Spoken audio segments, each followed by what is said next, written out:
The FBI announced today the arrest of a 58-year-old man in connection with the fatal 2012 Benghazi attack. Zubar al-Bakash is accused of participating in the terror attack on a U.S. consulate in Benghazi, Libya. The U.S. ambassador to Libya and 3 others at the facility were killed. Al-Bakash was transferred to the U.S. this morning. Attorney General Pam Bondi called his arrest a warning to would-be terrorists. If you commit a crime against the American people anywhere in this world, President Trump's Justice Department will find you. It might not happen overnight, but it will happen. CBS News national security contributor Sam Vinograd joins us now for more on this and other national security headlines. So how much do we know about this suspect's alleged involvement in the attack?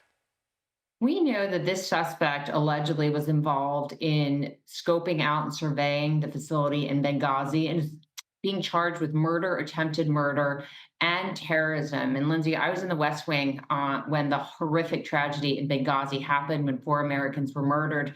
And so this is a very emotional moment for many of us. It truly does show that the arc of U.S. justice is long.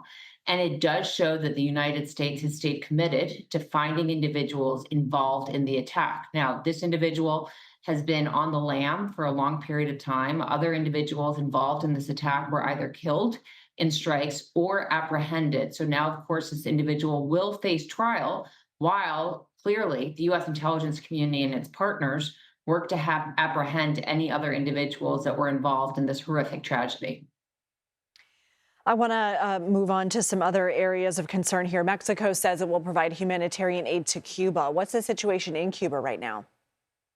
Cuba is in a humanitarian downfall. Its economy is doing terribly. It has been choked off from really its only source of fuel, which was Venezuela under the Maduro regime. And Mexico had been providing significant amounts to Cuba to try to keep its lights on, to try to keep its energy infrastructure functioning at even a basic rate.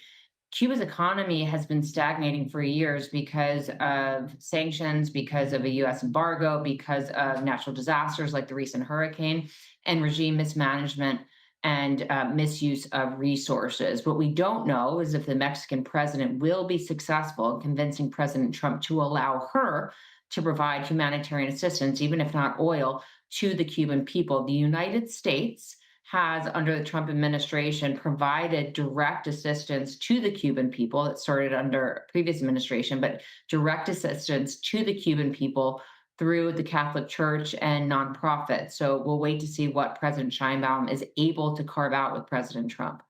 And the Pentagon announced another strike on an alleged drug boat in the Eastern Pacific. What do we know about this?